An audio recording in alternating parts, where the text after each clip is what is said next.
ito na yung ano natin na kung paano tayo mag-align. Ito na yung tools na improvise natin na kung paano tayo mag-align na hindi na natin kailangan siyang paluin kung yung case na hindi natin siya na-meet, na-achieve na 0.0 doon sa dial natin. No? Ito, wala na siyang palo. I-ano nyo lang siya dito. Ito, ipe-perfect natin. Napakita ko sa inyo kung paano mag-perfect nito. Tabingi ito. Dito. Ganyan mo na lang siya.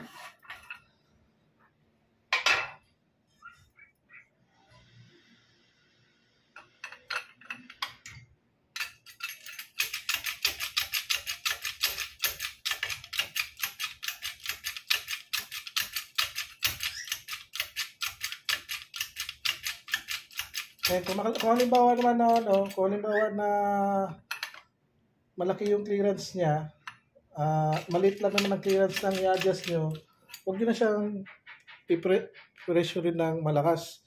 Tama lang yung isang pitik lang na kaunti lang kung malaki lang yung clearance niya.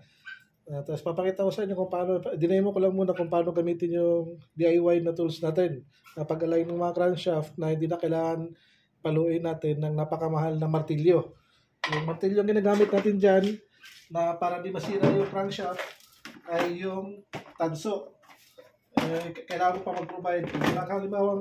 Wala kang ganito halimbawa, kailangan mo pa mag-provide ng ganitong klaseng hammer na tanso, bronze. No, para pagpalo mo dito, hindi ma-deform yung crankshaft natin na ma-deform yung martilyo natin. Yan yung ma-deform sa kanya. Kaya lang ito, mahal to, hindi mo na kailangan to. Ito lang kailangan mo. Para mag-press cut, mag-align ka ng crankshaft na hindi mo na kailangan paluin siya. Yan na, kaunti lang. Wala pang 1mm mag-adjust tayo.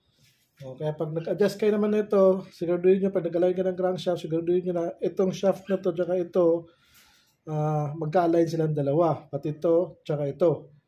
Mamaya, align tayo ng align. Ang tabingi na pala, ito na pala, tsaka ito, kaya ito, tsaka ito. Kaya palit ka na nun. Ito, crankshaft left to, ito, crankshaft right. Kaya yung technique natin na kung paano tayo na walang palo, na smooth na lang siya, at masiro-siro natin siya.